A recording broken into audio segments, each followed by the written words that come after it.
السلام عليكم ورحمة الله وبركاته. الحمد لله رب العالمين والصلاة والسلام على أشرف المرسلين وعلى آله وصحبه الفائزين برضا الله. يا عباد الله اتقوا الله. عن أبي سعيد الخدري رضي الله عنه قال قال رسول الله صلى الله عليه وسلم من قرأ سورة الكهف في يوم الجمعة أضاء له من النور ما بين الجمعتين. റവാഹു അൽ-ഹാക്കിമു വൽ-ബൈഹഖി വസഹഹഹു അഷ്ശൈഖ് Muhammad Nasuddin Albani റഹ്മഹുല്ലാഹ്. സഹോദരങ്ങളെ, അല്ലാഹുവിനെ സൂക്ഷിക്കണമെന്ന് എന്നെയും നിങ്ങളെയും ഓർമ്മപ്പെടുത്തുകയാണ്. അല്ലാഹു സുബ്ഹാനഹു വ തആല നമ്മെ മുത്തഖീങ്ങളിൽ ഉൾപ്പെടുത്തി അനുഗ്രഹിക്കട്ടെ. ആമീൻ. ഖൈറുൽ യൗം, ഏറ്റവും ശ്രേഷ്ഠമായ ഒരു ദിവസത്തിലാണ് നാം ഉള്ളത്, വെള്ളിയാഴ്ച. അതോടൊപ്പം തന്നെ സൂറത്തുൽ കഹ്ഫും. ഇത് രണ്ടും ഒരു വിശ്വാസിയെ സംബന്ധിച്ചിടത്തോളം അയാളുടെ ജീവിതത്തിൽ വലിയ സ്വാധീനം അടയാളപ്പെടുത്തുന്നതാണ്. ദിവസങ്ങളിൽ വെച്ച് ഏറ്റവും ശ്രേഷ്ഠമായ ദിവസത്തിൽ, അതുപോലെ തന്നെ ഖുർആനിലെ ഏറ്റവും സവിശേഷമായൊരു സൂറത്ത്. അത് ഓതി കാണാതെ കിട്ടാവുന്ന രൂപത്തിലാണ് പല ആളുകളിലും ഉള്ളത്. ഒരു തല മുതൽ മറുതല വരെ ഫ്ലുവൻ്റായി ഓതാൻ പറ്റുന്ന സൂറത്തുകൾ ഏതൊക്കെയാണെന്ന് വെച്ചാൽ അതിലൊന്ന് അൽ കഹ്ഫ് കൂടി ഉൾപ്പെടുത്തിയില്ല. അതിന് ഒരുപാട് കാരണങ്ങളുണ്ട്. അതിൻ്റെ സവിശേഷതകളെ സംബന്ധിച്ച് വന്നിട്ടുള്ള പല ഹദീസുകളും നമുക്ക് കാണാൻ കഴിയും. അതിലൊരു ഹദീസാണ് റസൂലുള്ളാഹി സ്വല്ലല്ലാഹു അലൈഹി വസല്ലം പഠിപ്പിച്ച, ഇമാം ഹാക്കിമും ബൈഹഖിയും റിപ്പോർട്ട് ചെയ്തിട്ടുള്ളതും ഷെയ്ഖ് നാസറുദ്ദീൻ മുഹമ്മദ് അൽബാനി റഹ്മഹുല്ലാഹ് സഹീഹായി രേഖപ്പെടുത്തിയതും. അബീ സഈദ് അൽ ഖുദരി റളിയല്ലാഹു അൻഹു പറയാം, മൻ ഖറഅ സൂറത്തുൽ കഹ്ഫി ഫീ യൗമിൽ ജുമുഅ, ജുമുഅ ദിവസം ഒരാൾ അൽ കഹ്ഫ് സൂറത്ത് ഓതുകയാണെങ്കിൽ അളാഅ ലഹു, അയാൾക്ക് പ്രകാശം ലഭിക്കും, മിൻ നൂരി, വെളിച്ചത്താൽ, ബൈനൽ ജുമുഅത്തൈനി, രണ്ട് ജുമുഅകൾക്ക് ഇടയിൽ. ഇന്ന് വെള്ളിയാഴ്ച ഒരാൾ അൽ കഹ്ഫ് ഓതിയാൽ അടുത്ത വെള്ളിയാഴ്ച വരെ അയാൾക്ക് ആ ദിവ്യപ്രഭയിലൂടെ സഞ്ചരിക്കാൻ കഴിയും എന്നർത്ഥം. എന്ന് പറഞ്ഞാൽ അയാളുടെ ജീവിതത്തിൽ എല്ലാവിധ വിശുദ്ധിയും ഖൈറും ബറക്കത്തും എല്ലാം സംജാതമായി തീരാൻ അത് ഉപകരിക്കും എന്നുകൂടി മനസ്സിലാക്കാം. അല്ലാഹു സുബ്ഹാനഹു വ തആല അത് പാരായണം ചെയ്യാനും അതുപോലെ തന്നെ അതുമായി ബന്ധപ്പെട്ട ഒരുപാട് ഹദീസുകൾ നമുക്ക് കാണാൻ പറ്റും.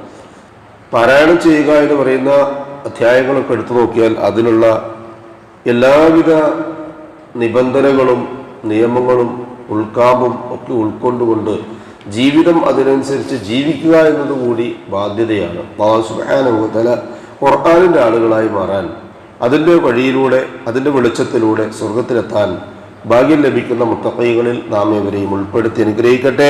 നമ്മിൽ നിന്ന് വന്നുപോയ എല്ലാവിധ അബദ്ധങ്ങളും തെറ്റുകളും കുറ്റങ്ങളും അല്ലാഹു പുറത്ത് മാപ്പാക്കി തന്ന് ഇരു ലോകത്തും നമ്മെ അനുഗ്രഹിക്കട്ടെ. നമ്മിൽ നിന്നും മരണപ്പെട്ടവർക്ക് അല്ലാഹു മഗ്ഫിറത്തും മർഹമത്ത് നൽകി അനുഗ്രഹിക്കട്ടെ. അവരുടെ ബർസഖിയായ ജീവിതം അല്ലാഹു റാഹത്താക്കി കൊടുക്കട്ടെ. ജീവിച്ചിരിക്കുന്നവരിൽ രോഗികളായ ആളുകൾ വീടുകളിലും ആശുപത്രികളിലും ഈ മജ്ലിസിലും ഒക്കെയുള്ള രോഗികളായ ആളുകൾക്ക് ഷാഫിയായ റബ്ബ് ആജിലും കാമിലുമായ ശിഫ നൽകി അനുഗ്രഹിക്കട്ടെ. ആഫിയത്തും ദീർഘായുസ് നൽകി അനുഗ്രഹിക്കട്ടെ.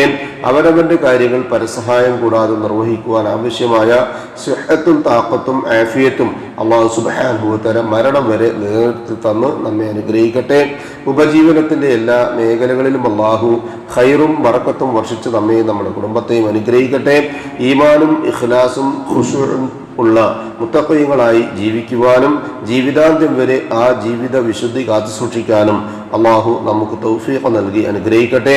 മരണസമയത്തുണ്ടാകുന്ന എല്ലാവിധ വിഷമങ്ങളും പ്രയാസവും ബുദ്ധിമുട്ടും മാറ്റിവെച്ച് അഫ്ളലു ദിക്ർ ലാ ഇലാഹ ഇല്ലല്ലാഹ് എന്ന കലിമ കാമിലായ ഈമാനോടുകൂടി പറഞ്ഞ് പുഞ്ചിരിയോടുകൂടി കണ്ണടയ്ക്കാൻ ഭാഗ്യം ലഭിക്കുന്ന മുത്തഖീങ്ങളിൽ അല്ലാഹു സുബ്ഹാനഹു വ തആല നാം ഏവരെയും ഉൾപ്പെടുത്തി അനുഗ്രഹിക്കട്ടെ.